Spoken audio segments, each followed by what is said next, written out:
Hello. Hello, Jamie. It's David from the Non-League Show. How are you? Okay. Yeah, not too bad, sir. Not too bad. We thought you was out there doing a bit of training. No, not tonight. So I was speaking to somebody actually that works at the club at there in Dean, who does all your food and the rest of it, and food and stuff. Yeah. So I mean, the other day, but what a fantastic achievement for yourself when scoring at all those, all the different levels. Yeah, it's been good. Yeah, I can't complain. It's been a tough old sort of, I suppose, career and stuff, but thoroughly enjoyed it. It's gone really well. And then, of course, you've got the machine now up there up front with you for Bishop Stortford. Mr. Reid. Mr. Reid, yes. Yeah, he joined us the other week. He's not going to do the running for you, though, is he? He's all right. He's done really well, to be fair. He come in, obviously trained well and played on Saturday. That's good. Hi, James, it's Keith. Hi. Obviously, Dave's just mentioned it. You keep scoring goals at this level. I've got Charlie McDonald playing for me, who's obviously very similar to yourself of what he's done. Sort of, how have you kept yourself fit all this time? Sure. Just generally looking after myself, really. Nothing too sort of scientific. Just eating well and just generally trying to live a healthy life, and that's about it, really. I suppose just generally trying to just keep yourself, on top of things. Train well, rest when you need to rest, and don't overdo it too much, and listen to your body when you need to have a little break every now and then. Doesn't the stress with managerial duties take it out of you as well? No, it's not been too bad. It's a little stressful at times, but I'm just getting used to it, enjoying that side of it, I suppose. But no, it's not been too bad at all at the moment. Jamie, it's Andy Lees at Enfield Town. Hiya. Are you okay? Good, thank you. Yeah, we were just talking about the league earlier, and Worthing look like they're just getting away with it a little bit. What's your view of it this year? Yeah, it's been quite tough, to be honest, I have to say. A lot of the teams have improved, done very well. We thought we would do better than we have done, so we've sort of struggled a bit, to be honest, but I think a lot of teams have been decent. I don't think we've played Worthing yet. We've had the game called off twice, but they were a decent side last year, and they've carried on with that. So there's a lot of tough teams in the division, and I'm not sure who will end up sort of winning it, because I think there's 4 or 5 teams that are more than capable of winning the league, and whoever ends up in the playoffs, it'll be tough as well. Yeah, no, I'd agree with that. You're a little bit disappointed with you where you find yourselves then? Yeah, definitely. I felt, especially at the beginning of the season, I thought we had a decent squad, and one that would challenge. Results didn't work out. We've lost players, maybe not replaced them with players of the same standard, and it's been a bit of a mixed bag, I suppose. We've done well against some of the top teams and coming stuck against some of the ones down the bottom, so yeah, it's been disappointing. I think especially after last year when we did so well, we thought we would carry on, but it shows you in football that nothing's ever certain, and it's, like I say, been a tough sort of season so far, and hopefully we can pick up a few more points and end up sort of looking upwards rather than down at the moment. Yeah, I thought you'd put a good solid spine, with Mark Haynes, and you bought Shamari Barnwell in, didn't you, as well. I thought you had a good solid spine there. And, yeah, I think so. We kept Ryan Henshaw, Sam Robbins, and we kept a lot from last year, which I thought was key. A lot of non-league changes a lot, and we kept a lot of them, and we felt we had a good group. And it just, for some reason, it just hasn't worked. As it's gone, as we thought it would, I suppose. And all of a sudden players leave, and you've got to try and sort of reshape the squad a bit. And I don't think that's helped. And like I said, I don't think we've probably lost Ryan Charles, and I don't think we've really replaced him. And he was a good attacking player for us. So yeah, like I say, we've struggled a bit, but there's still a few games to go. So we'll hopefully finish the season off as strong as possible. A nice easy win for you though on the 18th of February. I don't know who we got. Enfield Town, yeah. We played you. Well, we've had 3 games, haven't we, so far? Because we had you in the trophy. Yeah, we keep playing in the cup and everything. But they're always good games. They're tough games, to be honest. I mean, Enfield give us a battering early in the season. I think it was 5-0. Yeah.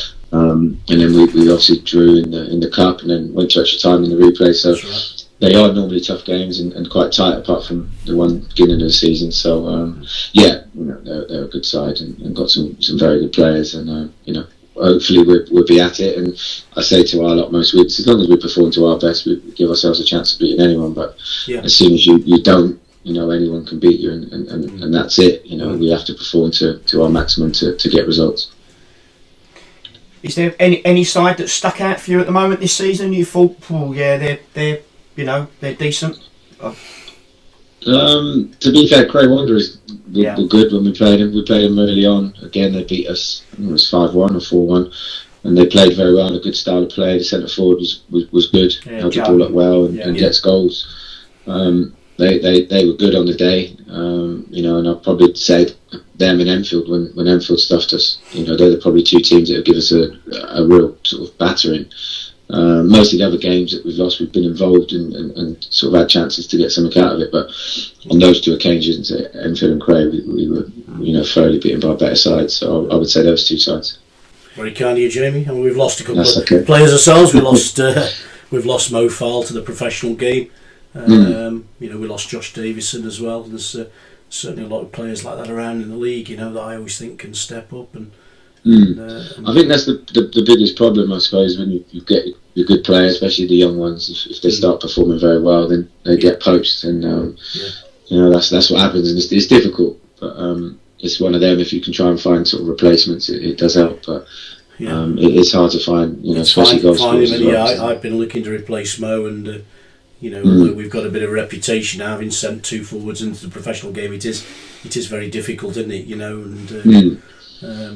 Definitely. Talking to players from the level below, and asking for absolutely ridiculous kind of wages. Think that and lots of things that lots of factors why you can't get them in. But But you're going to keep ploughing on, Jamie. You keep getting a break, do you, now and again? And I know you don't start every game, but you're going to keep ploughing on, are you, as long as you can? And I had Barry Hales play for me at Chesham, and Barry was a bit like that. He could have a run of probably 3 or 4 games where he'd be. I know he's still turning out, isn't he? Yeah, he is. Yeah, but his physical condition was incredible, and I used to say he just absolutely loves the game. And but is that your intention, Jamie, to continue playing as long as you can? Yeah, I think so. Yeah, I think I'll keep going. I've played sort of majority of the season and been scoring, so I still feel fine. So yeah, I'll still keep going. And I suppose my problem would be is I need to try and find someone that's going to get us 20 goals. So hopefully that gives me the easier sort of route of coming out. So that's sort of always been our thought process. Try and find a goal scorer. But again, they're hard to find, and the ones you find cost a lot of money. So that's the sort of problem. But yeah, I feel fine. I'll keep going as long as possible, and I suppose year by year I'll play less and less, and hopefully, like I say, find someone that can come in and do the job and allow me to concentrate on coaching and managing. That'd be the plan. But I suppose while I'm still scoring and playing, then I'll keep going. Is that one of the things that surprised you, maybe stepping into managing non-league football, especially at the level you have? Is what the finances that some obviously players are getting, or some clubs can afford as well? Yeah, I was really shocked, I have to say. I went from Conference South and then obviously to Isterman, and I was shocked of what people could earn. I had no idea when I was playing professionally, and obviously knew of non-league, but didn't really know what people got paid. And it has shocked me in the 3 years I've been involved in it, 3 or 4 years now, that I can understand why some players don't turn professional when they get the chance, because they're on very good money and have a very good job, and probably a League 2 club couldn't pay them anywhere near what they would have to give up. So it has shocked me, definitely. Obviously all different clubs can pay all different wages, but some of the clubs, what you hear, what people get paid is it's quite surprising, really. And I suppose for the levels we're at and the crowds that people get, you sort of wonder how they can do it. But fair play to them, if they can earn it, and I say you're gonna. But but that was shocked, I have to say. Definitely. Have you also seen a few players in the league that you'd sit there and think, this lad could step up and make it? I suppose not so many that I've come across sort of this year. I felt a few of the boys at Enfield. I thought Charles and obviously Mo, the 2 front boys that you had at Enfield, they impressed me. And obviously Mo's gone on already. but I haven't really come across too many this year. I don't think I've seen, but yeah, throughout the league you see them and they show something. It's just whether they can do it on a consistent basis and whether they can turn out and train every day and really sort of live and breathe football. But obviously we only come across them sort of in the games I play, so you might see one and you think, oh my god, unbelievable, and then you don't hear about them for the next 3 weeks. You know, we have a few that come in and 1 minute they're brilliant and for the next 5-6 weeks they're terrible, and it's the given day you catch them. And I think it's just about the boys that can be as consistent as possible, that will always have an opportunity to progress a bit higher. And I think that's the one thing I've noticed in non-league is it's a very inconsistent sort of in players. You know, we've had some that have come in and you think, oh my god, you sign them, the owner's talking about contracts and stuff, and then you don't see him for the next 7 weeks. Really. They can do that, and then you'll hear, oh yeah, they turn up for the first 3 weeks, get a deal, and then you don't see them again. So yeah, it's difficult because, like I say, you need to go and watch these kids a hell of a lot to see if they have a consistent sort of basis in them. But there's definitely talent around in the league. I think it's getting stronger. There's a lot more academy kids dropping into it, trying to progress back up the ranks, and I think it's a good standard of football. You still got the lad from Cambridge. He impressed me last year.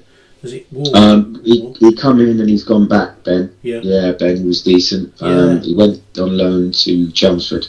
Oh, right. But I don't think he was Rob's type of player, so I think he went back. But he's made his debut and played in the first team and stuff, and done very well. Yeah, he's done very well. I liked him last year. I thought he was excellent when you had him. Yeah, he's only a young lad, 18. Yeah. He's a decent player, and sort of that's what we've relied on, I suppose, getting loans from sort of your Cambridges, Leyton Orients, trying to nick some of their sort of decent young kids, and hopefully they come and do well, and then they go back to their parent clubs, and you hope they sort of progress on. So that's sort of where we've done well in the last 2 years. We've had some good loans that have come in. Yeah. Is that easier for you to get the loans from clubs? I mean, because of your background. I suppose so. I know obviously quite a lot of people. So I know a lot of people, coaches to the Leyton Orients and Barnets of the world, Dagenham. So yeah, I suppose it helps. I suppose they feel if they're sending their players to you that they're going to get looked after and treated right and spoken to in the right way and whatnot. And we allow them to train at their clubs, throughout the week, and they will come in probably on a Tuesday or Thursday evening. But yeah, I think it does help, I suppose. And because players have come in and done well in from other clubs and then gone back, but hopefully you build a relationship up. We've just had Jaden, who's coming from Leyton Orient, done very well for 3 or 4 weeks left back, and they called him back on Friday. I think he sat on their bench, so it's good to have. But then we had to play on Saturday without a left back, so it's it sort of kills you when you have loans. If they get called back quite quick and you've not got cover, it does sort of kill you. But he's come in, done very well. He's a good player, and I've said to them that if he doesn't stay around the first team, we'd have him back. But he's only 18. I think it works both ways. It's good exposure for the kids. It helps them play in men's football, and hopefully they go back, better players. Well, I'm looking at the next 4 games. Some interesting games. I mean, Horsham away, Brighton away, Wingate at home, and Worthing at home. So I mean, it's a bit of a mixture there of top and bottom. Yeah, we've got 2 decent sides at the top, Worthing and Horsham, and then we've sort of got Wingate and Brighton who are sort of in and around us. So I suppose when you look at it, especially the position we're in, you'd like to take points off of your Wingates and Brighton C's, and then hopefully try and nick something off of Worthing at home and Horsham away. So as long as we're not sort of getting beat by Wingate and getting beat by Brighton C, it keeps us out the way a bit, puts a few more points distance between us. But yeah, it's 4 sort of in different games. They'll all be tough. We've got to go Brighton C away on a Tuesday. Yeah, I was going to say that's won't be easy. My mate Kemi's the manager, so I'm sure he'll want to beat me. And if I'm playing, he'll probably tell his best to kick me all over the place. That would be a tough game. Wingate's always tough. They're a funny side. We tend to do really well against them for 45 minutes, and all of a sudden they tend to turn it on. We've had in the last few seasons where we've been in total control and then sort of hung on. They're quite a funny side, and like I say, we haven't played Worthing yet. And Horsham we beat at home. I think we're one of the first teams to beat them, and going down there, I think it's going to be tough. I don't think they lose too many at home. So it's a bit of a mixed bag, but if we could come out of it with 6-7 points, I'll be delighted.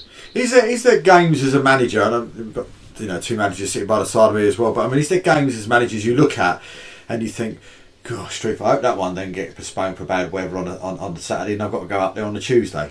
Yeah, Martin on Saturday. Chichester.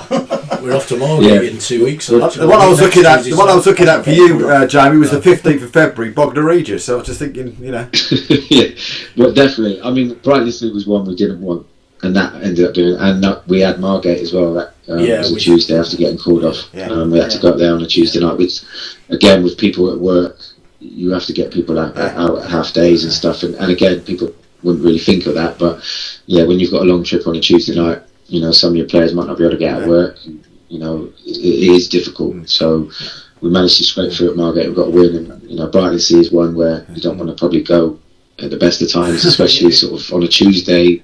Going to be raining, pitch ain't going to be great. It's going to be a bit of a dogfight. So that's another one.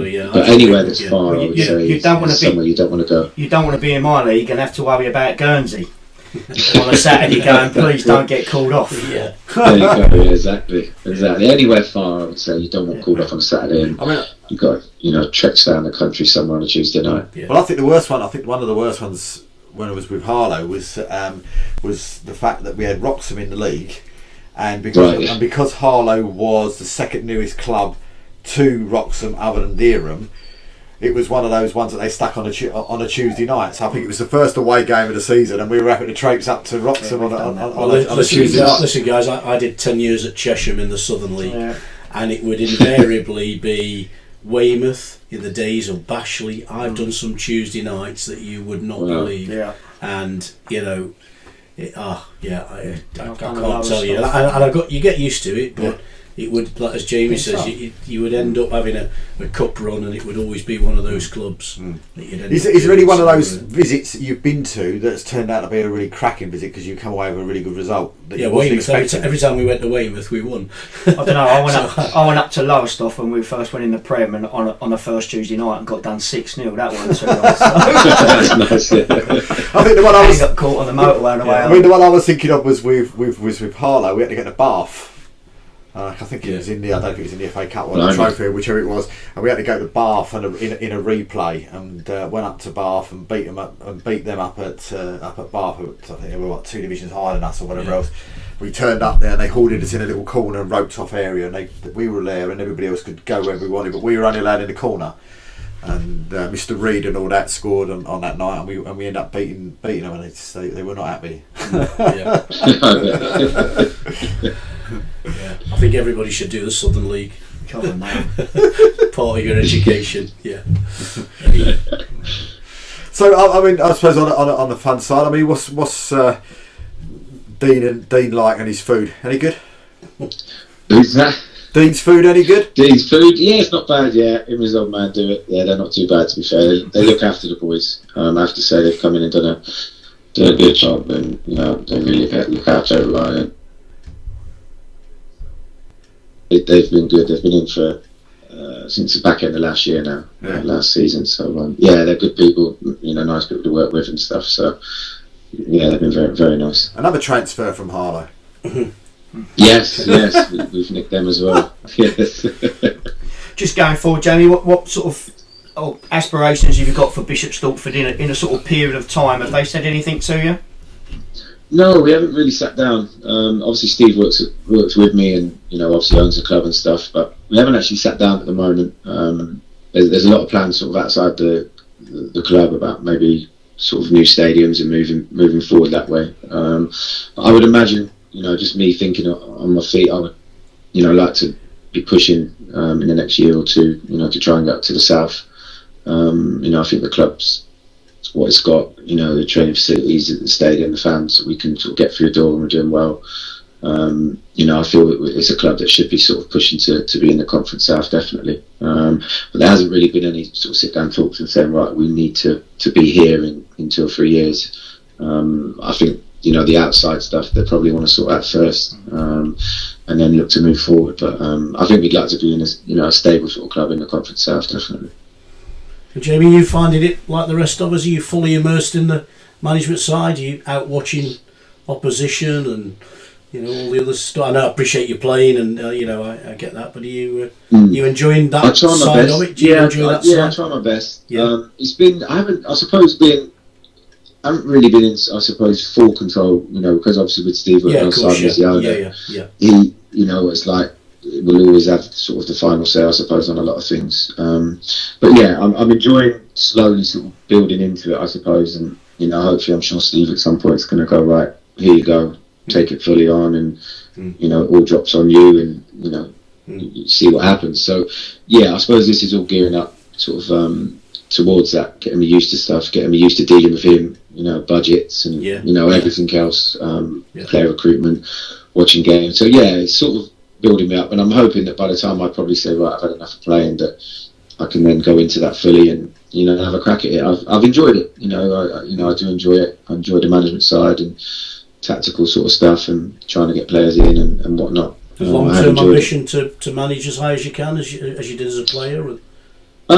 Yeah, I suppose so. I haven't really got any sort of set things in place where I think, right, I want to be here or there in any year's time. I think if I can, you know, start doing this and see where it goes. But you obviously can see now that, you know, young managers at these levels that do very well, you know, seem to get a lot of opportunities moving up the ladder. So I suppose if I do well at Stortford and an opportunity comes along, I doubt I'd turn it down. But I'm not sort of sitting here going, right, you know, this is what I'm going to do and plan it all the way through. I think I'll enjoy, you know, working for Stortford and see where we go.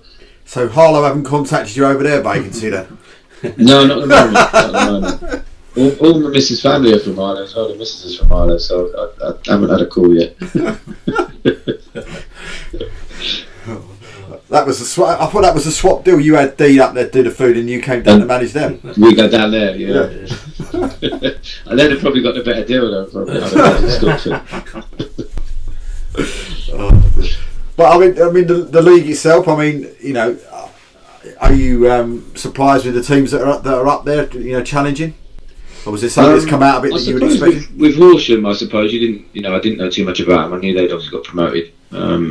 But you didn't, you know, expect him to be up there. I expected the teams that were probably in and around it last year, sort of Enfield, your Worthings of the world.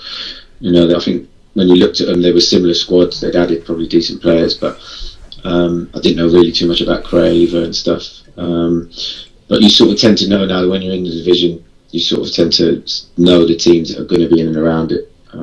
So yeah, I suppose Horsham were the biggest surprise really. Very organised, Horsham. When we played them a couple of times last year, they're strong, they're big, they know what they're doing. And you know, we obviously they come up with Cray, and I always thought they would do well because of that. I thought they were naturally sort of built for a Prem side. Yeah, good manager as well, to be honest, over there. So I'm actually sitting there laughing because somebody just sent me a message that said stop stirring around the Harlow situation. I won't say exactly who it was, but I'll say it's quite funny. But there we go. Just pinned up on the top of my thing. But yeah.